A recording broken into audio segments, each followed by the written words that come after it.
brainwaves are generating beta function, which is rapid, between 13 hertz and 38. And the drum beat is at 5. And my brainwaves are going to start slowing down and slowing down, slower, to take my consciousness from a waking state into a dream state without going to sleep first, which means that's a classic definition of a trance. The earliest examples of brain entrainment would be shamanic drumming. The speed of the drum beat tends to be around 5 hertz, and that's about like this. That's about it. That's about 5 hertz. And 5 hertz is where your brain goes when you're dreaming at night. The whole idea is to transform consciousness. They were trying to achieve a connection with the divine, with the otherworldly. If modern science has proven that shamanic drumming does, in fact, induce a state of trance, could it also be true that it enables extrasensory abilities and even allows for communication with other realms? While it may sound like a far-fetched notion, in 1995, the U.S. government revealed that brain entrainment was part of its top-secret spy program called Project Stargate. Operatives in this clandestine unit gathered intelligence about persons, places, and events from great distances by sensing with their minds, a practice called remote viewing. During the 1970s, President Jimmy Carter's administration used remote viewers to locate a downed Russian spy plane in Africa. You talk to any of the old remote viewers, the ones from the Stargate program, they'll tell you how accurate and how important and how relevant their information was. John Vivanco has been working in the field of remote viewing as both a teacher and practitioner for more than 20 years. I worked with corporations, intelligence, counterterror for the FBI after 9/11. At the start of every remote viewing session, John uses specific sounds to entrain his brainwaves and create a trance-like state. What we do with remote viewing before we do a session is a cool down. We will meditate, and one of the aids that we'll use are binaural beats. So if you think about frequencies in the ear, we'll listen to these sounds. So if one ear is pulsing a sound of, let's just say, 6 hertz, and in another ear it's pulsing a sound of 4 hertz, your brain waves will synchronize to around 5 hertz. And we like to stay in that zone in order to get the best information.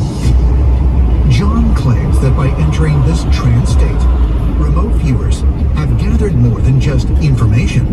They've also encountered otherworldly beings. We were working a project around the Arecibo Radio Observatory, and I was the first viewer on this particular tasking. And I start to get these beings, these aliens. I just remember during the session, I kept saying, they're coming, they're coming, they're coming. And they started to take notice of me. And I'm starting to freak out because I've got tons of adrenaline flowing through me. I'm in fight or flight. It telepathically communicated with me, and it said, we are here to help you, and we want you to help us. The other viewers started to experience the same thing. And so that's when we started to, okay, now, I'm not hallucinating. This is absolutely real. Travis, you could speak to this probably in more detail, but we live in a spectrum, right? We see a very tiny sliver of reality. And what if these frequencies, what if they're like dials? You can, like, you're turning the radio dial. Oh, I'm not in Earth frequency anymore. I'm just going to tune it a little bit in this space, and I'm going to be able to see what's actually there. So, what if, and this is a what if, you're in this perfect spot, what if that shifts you slightly in the spectrum that you can perceive? How about this? If we could actually, through science, find the proper resonances, tones that'll actually put us in contact with whom? Ancestors. The only way to find out is to knock on the door, go through, and say, who's there?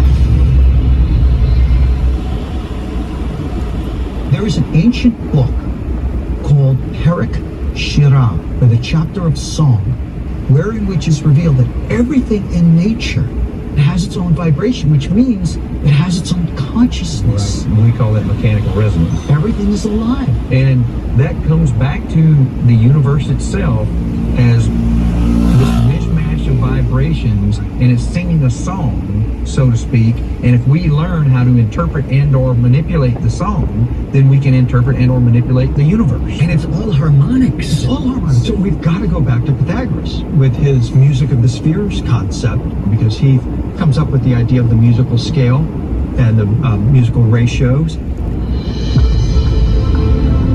In the 6th century BC, Pythagoras, the famous Greek mathematician and philosopher, made an acoustic discovery that would reverberate through history. Pythagoras was, in a certain sense, the father of modern mathematics. He gave us the base 10 formula for our Western system of numbers. He discovered a divine symmetry, so to speak, in all things that exist. One day, Pythagoras is walking by the blacksmith, and he's hearing some harmony coming out from the smithy area there. And so, with the kind of persistence of a scientist, he figures out that if a hammer is twice the weight of another hammer, and they both strike at the same time, the notes they make are harmony. The great discovery he made is that the waves generated, say by strings or wind instruments, could be converted into clear notes and scales by using fractions and discrete ratios. So Pythagoras did this amazing job of taking math and geometry and tying it to music, which then led to the entire Western musical scale. Pythagoras' study of harmonics led him to theorize that everything in the universe, including planets and stars, exists in a constant state of vibration. Incredibly, he was right. 2,000 years ago, the Greeks asked an elemental question: what paradigm can explain the entire complexity of the universe? Pythagoras said music has the complexity to explain the diversity of the universe itself. So in other words, our universe resonates with the notes from music. Pythagoras said that everything is based on music, which in turn is based on certain ratios, thirds, fifths, octaves. So why not explain the solar system this way? If you look at Mercury, Venus, Earth, Mars, Jupiter, Saturn, they are aligned according to certain ratios. Maybe these ratios are the ratios of strings. And so he called it music of the spheres. When planets move around the solar system, he thought they must create music. Music that we cannot hear. This is heavenly music. Music of the angels. But nonetheless, that would explain the regularity of the solar system itself. And so we thought you could explain the universe through music. Pythagoras felt he was unlocking a kind of code of creation. He was providing humanity with the language of the gods, so to speak.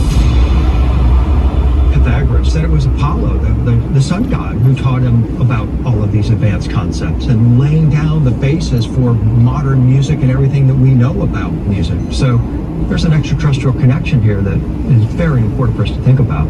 All this talk about music and frequencies and harmonics all boils down to mathematics, correct? According to the ancient Kabbalistic text, math complemented with the appropriate harmonics are going to align with the natural harmonic or universal pattern of the universe. We are talking about the hidden sacred knowledge of the ancients.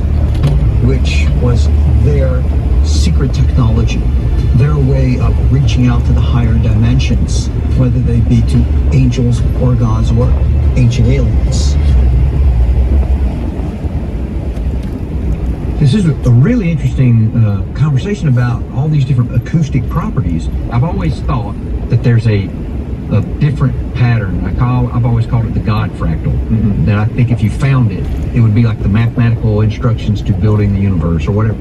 Have you seen diagrams throughout history or whatever that to you suggest the pattern? The flower of life. I was just about to say. It has to be the flower of life, the symbol of creation itself.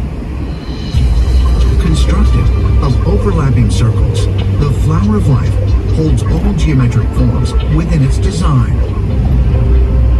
One of the oldest known examples of this sacred geometry can be found at the Temple of Osiris in Egypt, a structure archaeologists claim is 6,000 years old. The flower of life symbol is considered the seed symbol of all symbols.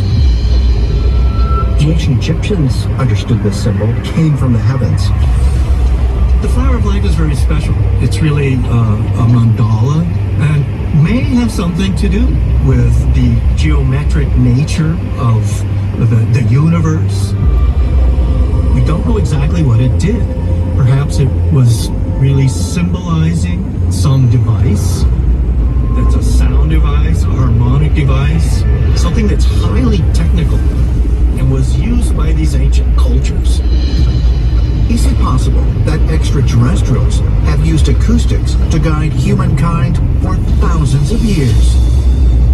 And if so, did they hide clues in ancient traditions? Structures that create altered states of consciousness and sacred shapes in the form of cymatic patterns.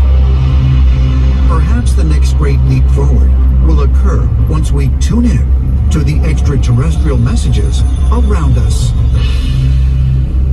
I think, too, the opportunity we have here for cracking this harmonic code is, well, talk about a golden age and a time when we're going to see extraterrestrial presence on this planet, and this could be the key to it. Harmony is the right key word. Exactly. Yeah, right. The whole universe to be in harmony, yeah. So this is literally getting the right vibrations to match with the right vibrations to create the next experience of reality. I like that. Guys, look, this has been absolutely incredible conversation. And I think we've established that there is way more to the world that we know of. There's way more to our reality and also what we can perceive with our senses. And I can't wait to continue this at some other time. To be continued.